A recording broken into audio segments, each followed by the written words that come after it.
Assalamualaikum warahmatullahi wabarakatuh. Allahumma sholli ala sayyidina Muhammad wa ala ali sayyidina Muhammad. Talabul ilmi faridatun ala kulli muslimin wa muslimat.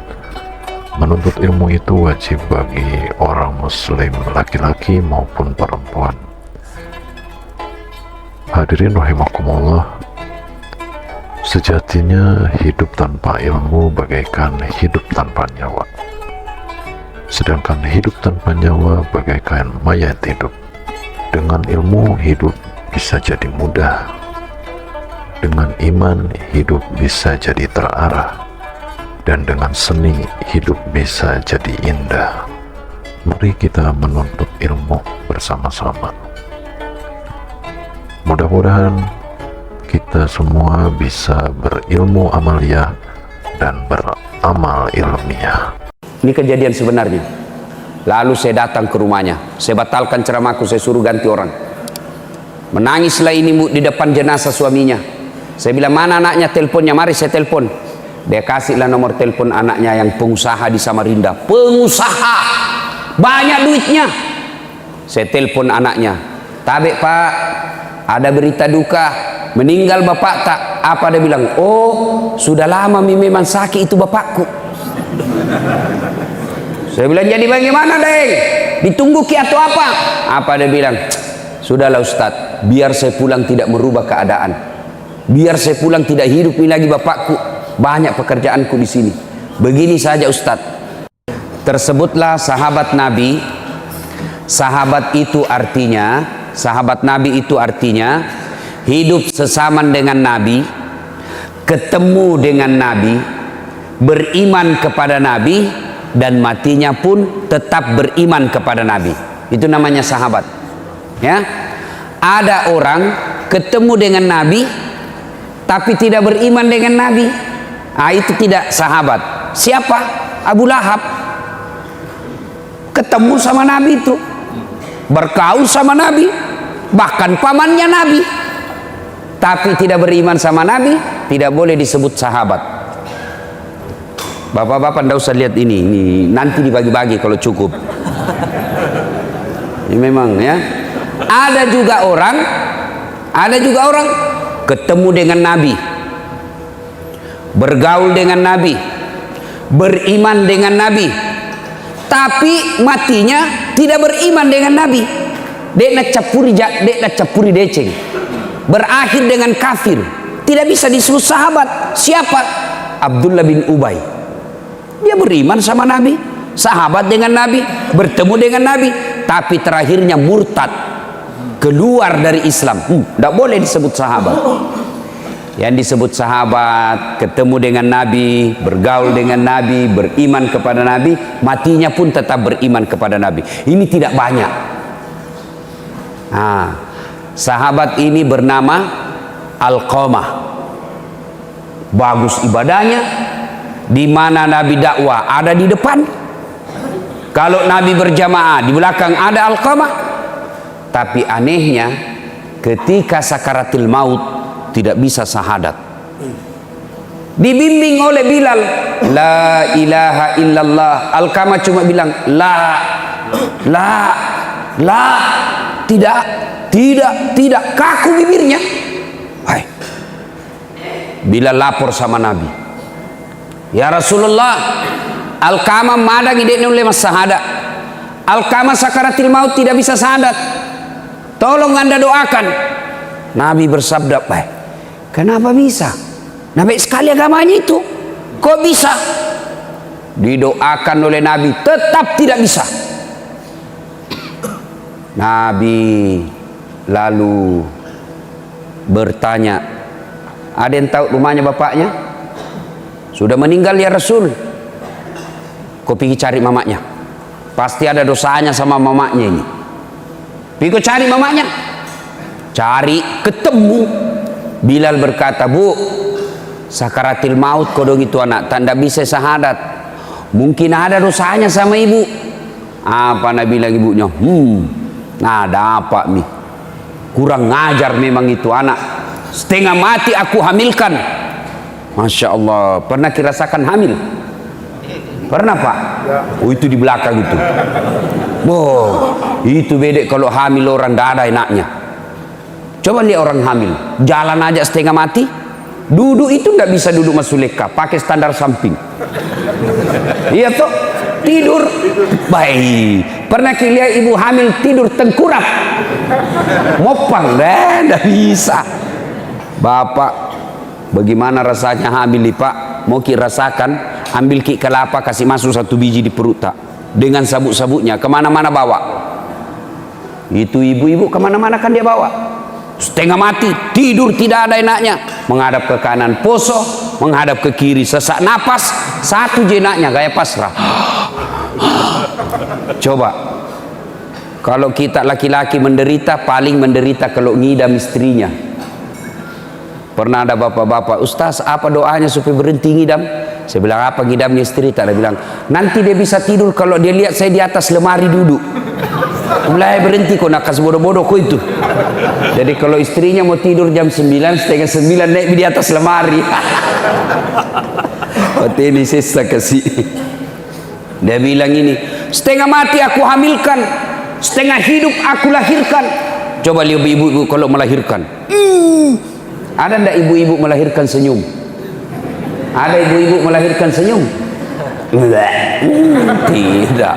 Bu. Toba mak. Toba mak. 5 bulan kemudian nih hamil misalnya. Setengah mati aku hamilkan, setengah mati ku lahirkan. Setelah ada istrinya, lebih sayang istrinya dari saya.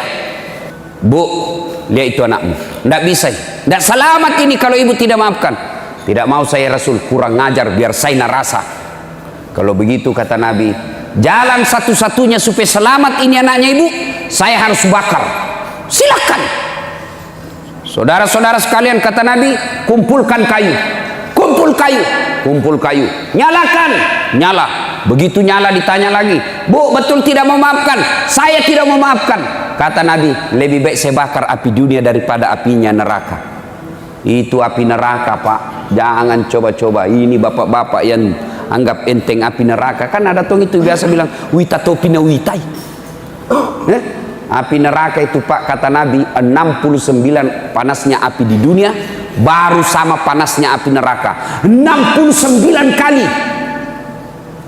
Api dunia Pak 69 kali. Itu bahkan paling ringan apinya neraka. Kata Nabi, diletakkan kerikilnya neraka di kakinya, paling ringan. Letakkan kerikilnya neraka di kakinya, saking panasnya mendidih sampai ke otaknya.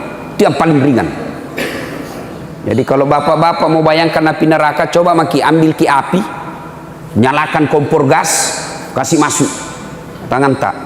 Kalau bapak merasa ringan, aman.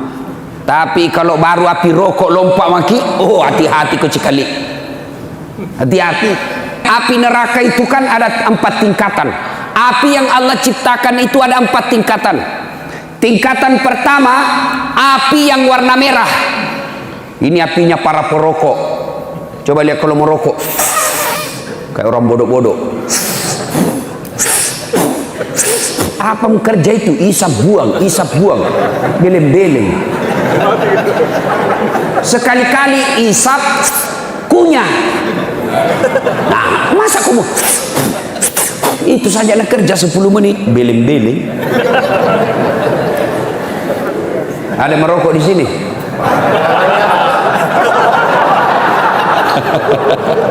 Minta maaf Pak, minta maaf. Biar nih bapak marah, bapak mau marah mau pulang sebentar. Bilang Nabi, lebih baik api dunia siksa kau daripada api neraka. Kau tidak bakal tahan itu api neraka. Nyala, diangkat, Alqamah diangkat rame-rame.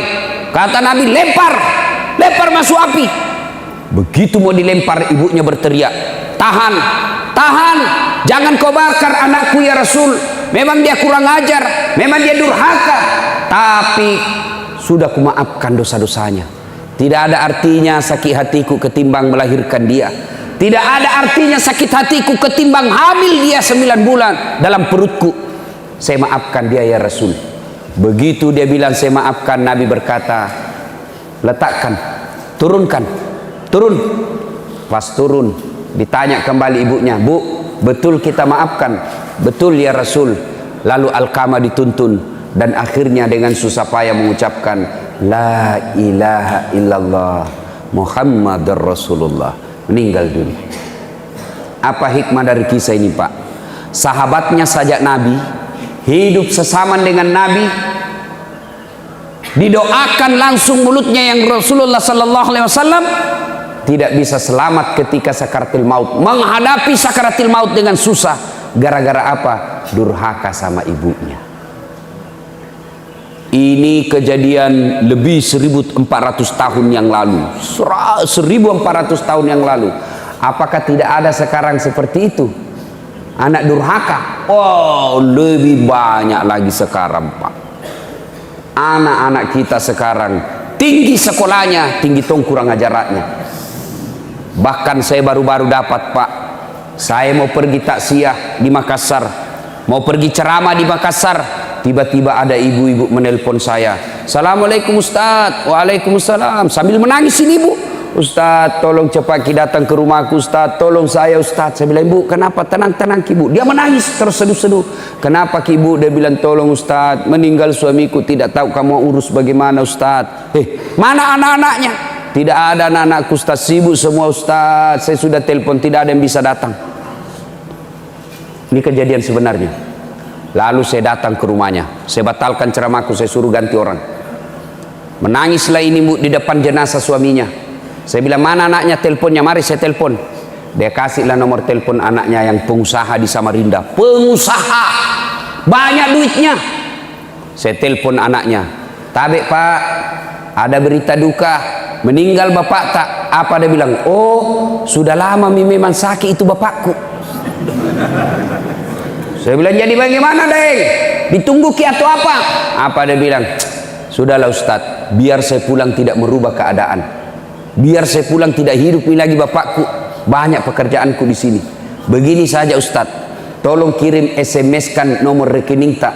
Semua biaya pemakaman dan pengurusan jenazah bapakku kita yang ngatur. Coba, kaya ini anaknya, tinggi sekolahnya, tapi karena tidak dididik agama dengan baik, seperti ini kejadiannya. Nauzubillah min zalik. Saya baru-baru pulang dari Jepang. Saya kaget itu Jepang, Pak. Hampir setiap rumah ada anjingnya. Dan itu dipelihara anjing lebih mahal biayanya daripada anak yatimnya Indonesia. Ada restoran itu khusus kasih makan anjing. Datang itu warga ke Jepang, datang ke situ hanya untuk kasih makan anjingnya. Adalah saya tanya, karena dia punya 4 anjing. Saya tanya, kenapa tidak ada anakmu ikut? Nah bilang, tidak ada anakku. Padahal ada istri, suami istri. Kenapa tidak bikin anak? Kenapa anjingku pelihara? Apa nak bilang? Kalau anjing saya pelihara, meskipun uangku keluar, paling tidak jadi hiburan buat saya. Sampai tua saya bisa main-main sama anjingku. Kalau anak setengah mati ku lahirkan, tua, nah kasih masuk ke panti jompo. Tidak ada gunanya pelihara itu anak. Coba. Kalau bapak tidak didik agama dengan baik anak tak, tunggu mi, nah kasih begini ki juga.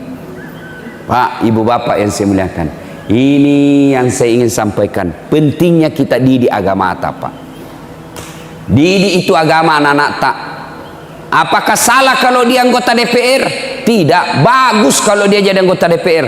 Tapi kalau tidak bagus agamanya, tidak ada gunanya nanti itu anak tak ketika kita mati. Apakah tidak bagus anak tak sekolah tinggi-tinggi, profesor, dokter? Bagus kalau anak tak tinggi sekolahnya. Tapi kalau tidak bagus agamanya, tidak ada semua gunanya itu gelarnya untuk kita nanti kalau mati. Apakah jelek kalau anak kita jadi pemborong kontraktor? Bagus kalau anak kita jadi pemborong kontraktor supaya dia kaya. Tapi kalau tidak bagus agamanya, tidak ada gunanya semua itu pemborong kontraktor. Nah, sekarang kenapa anak tak salah? Kenapa anak kita sekarang makin tinggi sekolahnya, makin tinggi kelasnya? Bandingkan zaman kita kecil dulu. Jangankan bicara kasar sama orang tua, ipole wajo-wajona tomato-ata pimali Pak. Mau lewat depannya orang tua, tidak boleh kalau ada tamunya. Kalau ada tamunya bapak kita lewat, nah kasih bola matanya. lari maki. Sekarang kasih boleh mata pak, apa nama bilang anak tak? Kenapa mata pak?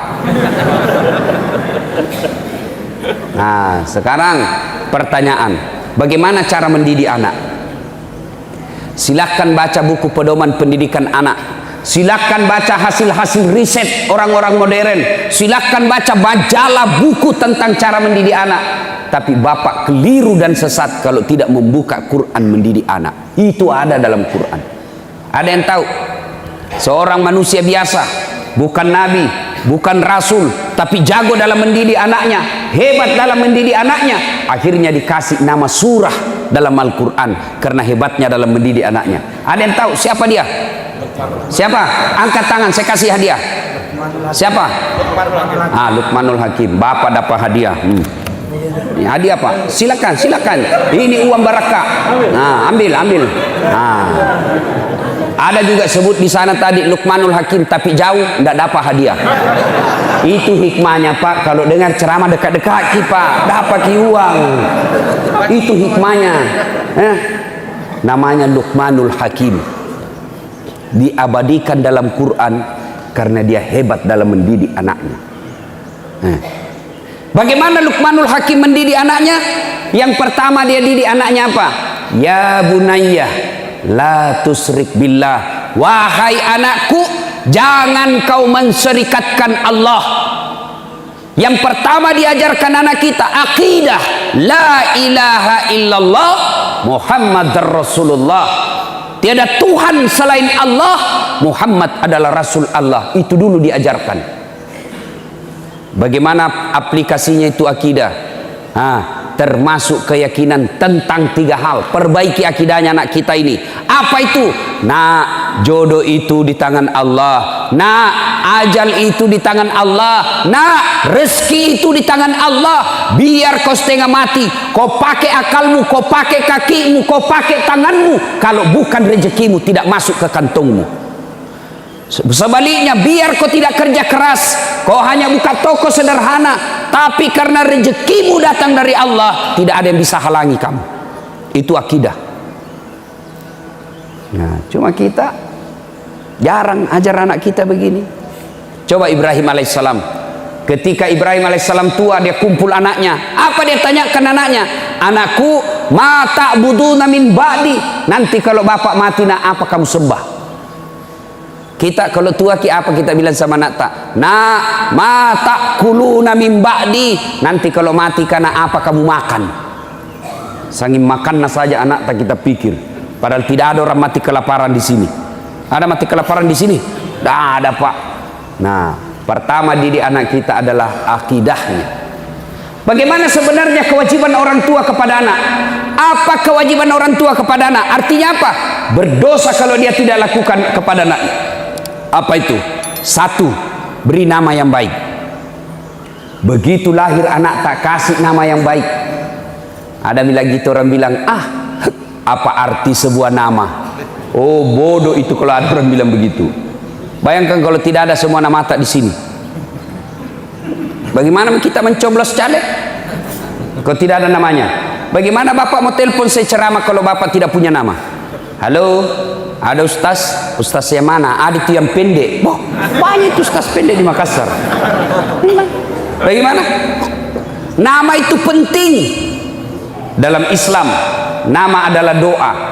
Ketika anak tak namanya mutmainnah, artinya jiwa yang tenang. Ketika panggil temannya, oh mutmainnah, itu berarti orang, wahai kau jiwa yang tenang. Nama adalah doa. Itu di dunia. Lalu nama adalah identitas. Nama adalah ciri, tanda. Sebut nama tak pak? Bapak sebut nama, paling tidak ada 2 saya tahu. Siapa? Suku dan agama. Sebut nama tak? Nama Muhammad Margono, Islam, Jawa. Itu.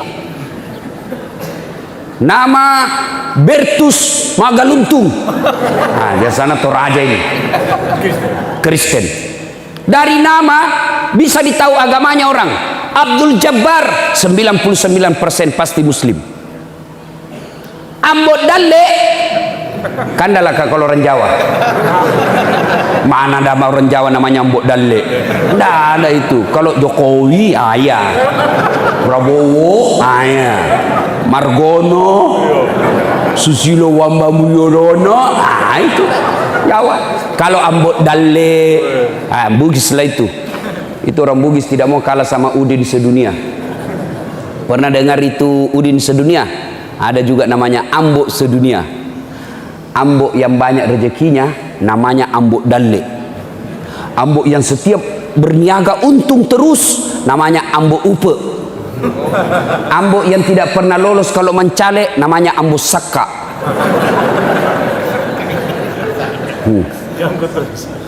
Ambok yang umurnya panjang Ambok Tuo. Ambok yang banyak di bengkel Ambok Tang. Ambok yang penjual berliang Ambok Intang. Itu orang Bugis itu, Pak. Nama. Lalu apa kaitannya juga di akhirat kelak? Nama di akhirat kelak itu tujuannya apa?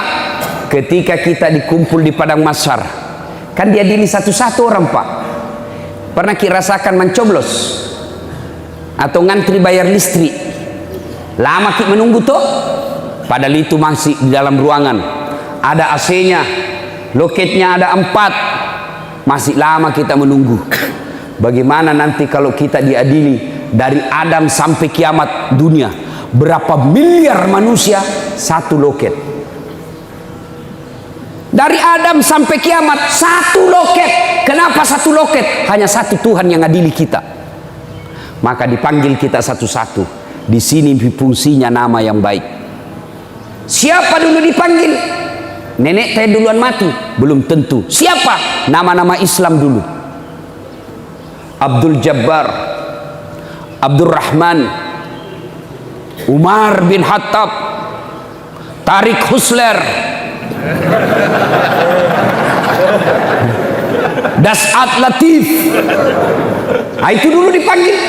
Fatimah, Mutmainnah, Aisyah. Itu dulu dipanggil. Nama-nama Islam dulu. Joni, Tony, Ningsi, Nining, Joko. Di belakang kok. Dipanggil juga, Pak. Dipanggil juga tapi di belakang. Dipanggil juga Bapak, dipanggil tapi di belakang. Maka celakalah orang yang namanya tidak diislami, Pak. Makanya orang tua kewajibannya kasih nama yang baik. Ada kawan saya, bagaimana namaku? Dicari di Quran tidak ada, dicari di Injil tidak ada, dicari di Taurat tidak ada, dicari kitab Sabur tidak ada. Di mana didapat namanya? Kitab Lontara. Siapa namanya? Ternyata Andi Sumanga Alam. Di kitab Lontara didapat itu. Bagaimana kita Ustadz yang sekarang?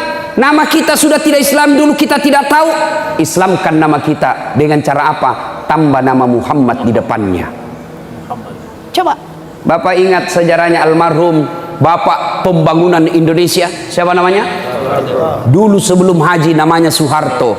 Pergi tanah suci, raja waktu itu sahabat beliau, rajanya Raja Saudi. Dia lihat, wah ini Soeharto setengah mati nih di akhirat nanti, terlambat dia dipanggil nanti ini. Maka diislamkanlah namanya menjadi Haji Muhammad Soeharto. Bapak yang sudah terlanjur namanya Ambok Tang, kasih di situ Haji Muhammad Ambok Tang. Kalau perempuan, cintailah seperti istri para nabi, tambah Siti di depannya. Mengislamkan, niatkan itu. Karena dulu kita tidak tahu. Ada kekeliruan ibu-ibu ini sekarang. Apa itu? Dia ganti namanya bapaknya setelah menikah. Itu haram. Tak boleh itu. Ini kita ikut-ikut budaya Eropa. Misal, istri namanya Naurah, bapaknya namanya Nasrun. Bagusnya namanya Naura Nasrun. Tapi setelah dia menikah, biasanya kita ini setelah menikah dia ganti namanya bapaknya menjadi nama suaminya. Setelah menikah nama suaminya Das'at Latif, maka dia gantilah namanya menjadi dari Naura Nasrun menjadi Naura Das'at Latif. Haram. Bahkan hadis yang diriwayatkan oleh Muslim dijelaskan, laknat Allah bagi mereka yang mengganti nama bapaknya di belakangnya. Laknat Allah. Kenapa tidak boleh Ustaz? Karena mengaburkan keturunan, tidak ditahu. Jadi kalau misal itu kan Naurah nama istri saya, bapaknya nama Nasrun, Naura Nasrun, tidak boleh menjadi Naura Dasat Latif, tidak boleh.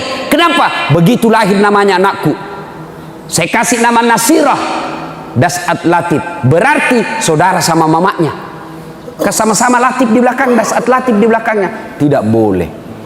Pernahkah bapak dengar nama Khadijah diganti namanya di belakangnya Nabi Muhammad di belakang? Tidak. Khadijah tetap disebut Khadijah binti Khuwailid. Aisyah binti Abu Bakar Siddiq. Tidak boleh ganti-ganti nama suami itu. Boleh nama suami di belakang dengan catatan tambah kata. Misalnya Naura Nasrun, istrinya Dasat Latif. Boleh. Boleh. Jangan ikut-ikut Pak. Nah, ibu bapak saudara-saudara sekalian, kasih nama yang baik. Yang kedua, kewajiban orang tua, cara mendidik anak, kewajiban yang kedua setelah kasih nama yang baik, yang kedua didik. Didik. Bagaimana cara mendidik anak? Cari tadi buka Al-Quran, surah Luqman ayat 16 dan seterusnya. Cara mendidik anak, kasih contoh yang baik. Biasanya kita tidak kasih contoh yang baik. Anak tadi dilarang merokok, baru kita merokok. Awas ku dapat kau merokok, saya kasih rokok kau itu dengan bungkusnya. Marah-marah, jangan, memang kalau ku dapat kau merokok. 10 menit kemudian dia bilang, nak, kau belikan ngak dulu rokok. Tomat-tomat kajili-jili. Apa? Kau larang anakmu merokok, baru kau merokok di depannya. Bagaimana ceritanya? Ada yang merokok di sini kah? Hah? Berhenti maki Pak merokok, berhenti ki Pak. Saya doakan ki berhenti merokok Pak. Nah bilang baik itu rokok Ustaz. Kalau bapak bilang baik itu rokok, panggil anak tak sama istri tak, pagi-pagi minum kopi, suruh juga merokok di depan tak. Kalau kita bilang baik, ya. Tapi sebenarnya itu Pak, rokok itu tidak merusak. Insya Allah tidak merusak itu rokok Pak. Yang penting jangan ketemu api. Silakan pegang maki saja. Ini yang penting jangan bakar. Tidak merusak itu, yang penting tidak ketemu api. Nah, kalau sudah ketemu api, rusaklah itu Pak. Ada lagi yang bilang, tidak bisa Kak kalau tidak merokok Ustaz, tidak jalan otakku, bale-bale kok. Buktinya Ramadan jalan di otakmu. Berhentilah merokok Pak. Yang merokok tabung itu pembeli rokok Pak, pergi umroh sama Ustaz Dasat. Itu lebih manfaat daripada bakar. Tidak ada gunanya. Nah, satu didik anak. Nah, yang kedua maksud saya, tadi kewajiban orang tua kasih nama. Dua, didik. Kasih contoh yang baik. Itu orang tua saya Bu, mamaku, sarjana. Saya ingat betul Pak Bupati, waktu ku masih sekolah, karena dulu di rumahku waktu saya SD SMP tidak ada lampu. Jadi hanya terbatas yang punya lampu di kampung. Maka saya pergi belajar kelompok. Apa yang terjadi kalau saya belajar kelompok? Itu mamaku natunggui Kak di bawah rumah, padahal anaknya laki-laki. Kalau saya belajar dari jam 7 sudah isya sampai jam 9 di bawah rumahnya itu orang menunggu Pak, padahal anaknya laki-laki. Kita anak tak perempuan pergi les dibiarkan begitu saja. Jangan. Begitulah cara mendidik anak. Yang ketiga, kewajiban orang tua, berdosa kalau dia tidak lakukan. Kasih nama, didik. Yang ketiga, kasih makan. Soal makan jangan makin cemas. Tapi orang tua sekarang makannya aja anaknya nak cemaskan, tidak nak cemaskan agamanya. Makan jangan makin cemas. Ada yang mati kelaparan di sini? Tidak ada. Selalu saya kasih contoh. Bapak tahu cicak? Tahu cicak? Apa namakan itu cicak? Apa? Nyamuk. Masuk akal enggak? Masuk akal cicak makan nyamuk? Satu terbang, satu di dinding. Bagaimana caranya? Enggak masuk akal. Tapi apa kata lagu? Lagu-lagu dulu. Cicak-cicak di dinding, diam-diam merayap datang. Cicak yang datang, nyamuk yang datang. Datang seekor nyamuk. Tidak Nabi bilang cicak lompat ke nyamuk. Tidak, jatuh kasihan kalau dia lompat. Cicak, nyamuk datang ke mulutnya. Hap, lalu ditangkap. Nyamuk itu Pak, perintah Allah ya, masuk ke perutnya, masuk ke mulutnya, cicak. Itu cicak, tidak sarjana, tidak ada tanahnya, tidak pernah cemas soal rezeki, Allah yang ngatur. Maka bapak-bapak, ibu-ibu, jangan makin cemas soal perutnya anak. Saya Pak, kalau dilihat pekerjaannya bapakku, tidak mungkin anaknya bisa sekolah tinggi-tinggi. Petani penggarap, sawahnya orang dia kerja Pak. Tahu kan bapak namanya petani penggarap? Sawahnya orang dikerja, naik 5 karung, 4 karung untuk yang punya sawah, 1 karung untuk bapakku, 14 anaknya. Masuk akal enggak? Yang heran, bagus itu kalau banyak anak. 14. Bayangkan kalau 14, mamaku sekarang tiap bulan 14 juta dia terima 1 bulan. Dari mana? Dari semua anaknya yang 14, 1 juta 1 orang. Nah bilang mamaku sekarang, coba ku tahu dulu begini, ku tambahi anakku. Sekarang kita 1 ji anaknya, 2 anak, 1 tenggelam, 1 nagigi buaya, habis mi. Coba kalau 14, 1 jadi bupati, 1 jadi sekda, 2 jadi anggota DPR, 4 jadi kontraktor, 2 jadi penghafal Quran, 1 jadi mubalik. Enaknya bapak hidup. Ya bapak. Bapak saudara-saudara sekalian ya. Nah didik ya, bapak saudara-saudara sekalian. Yang keempat, kalau mau mendidik anak yang paling penting, doakan. Karena tanpa hidayah tidak dapat kita anak yang baik. Anak Nabi kalau tidak dapat hidayah, Nabi Nuh anaknya Nabi, tanpa dapat hidayah tidak. Maka mintalah kepada Allah. Doa meminta anak yang soleh itu pendek sekali. Hafal baik-baik Pak, catat ini di HP tak. Doanya, Rabbi habli minas solihin. Ya Allah, berikan hamba anak yang soleh. Rabbi habli minas solihin. Ya Allah, berikan hamba anak yang soleh. Kapan caranya Ustaz? Kita suap anak tak, ibu-ibu kita kasih nete anak tak, kasih ASI. Sudah. Rabbi habli minas solihin. Rabbi habli minas solihin. Usap-usap kepalanya. Rabbi habli minas solihin. Jami kalau bapaknya. Rabbi habli.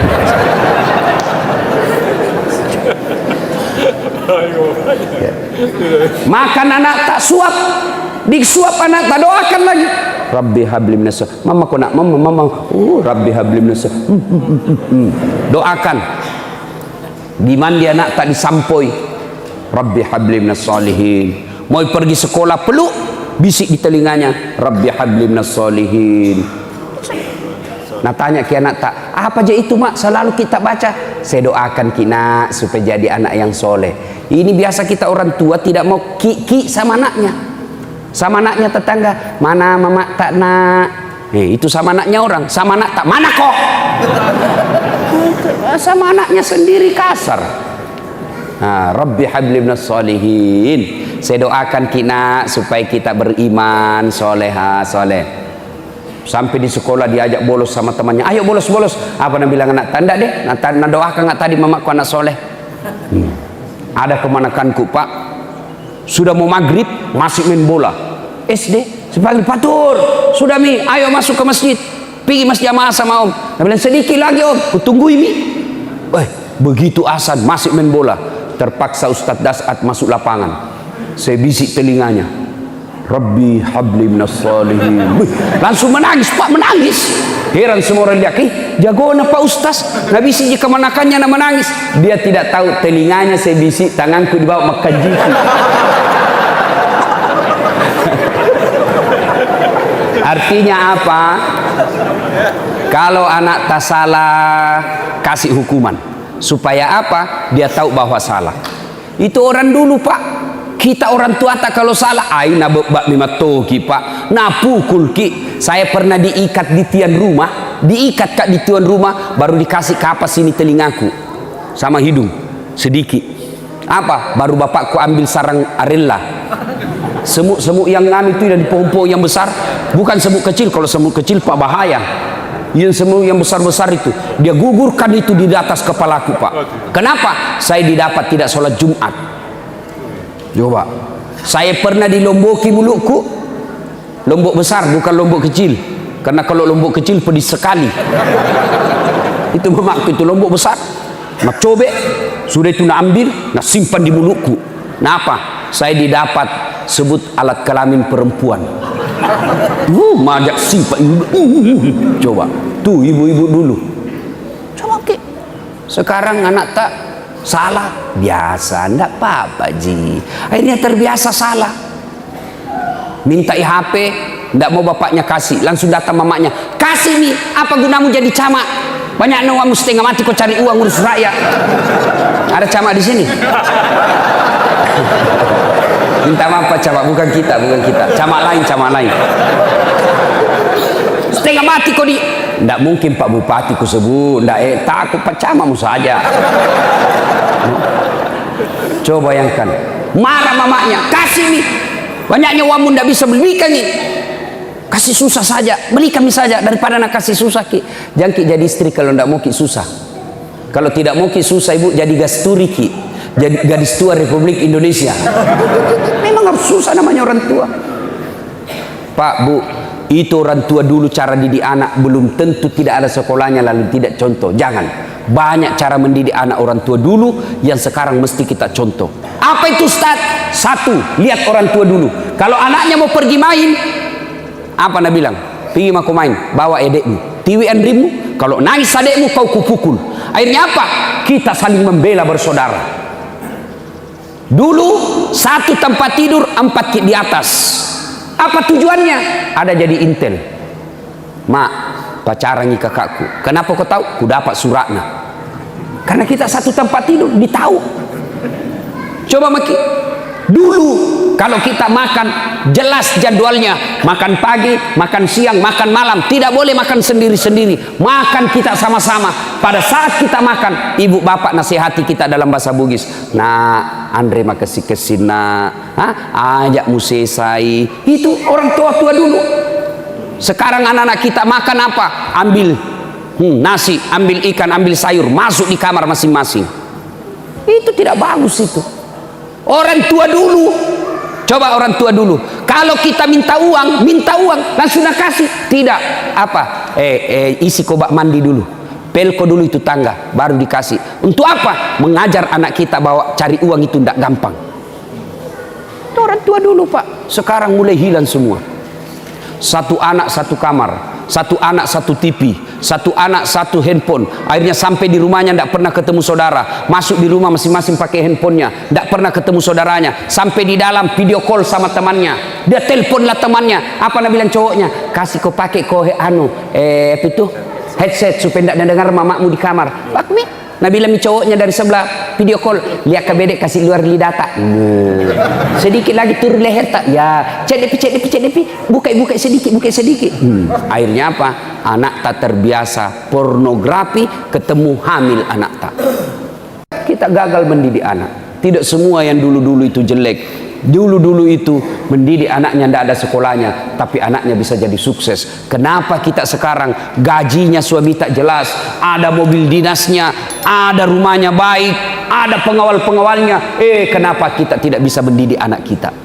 Nah, ini perlu kita evaluasi, renungkan kembali. Ibu bapak saudara-saudara sekalian, inilah saja tausiah kita pada taklim kita kali ini. Mudah-mudahan ada manfaat.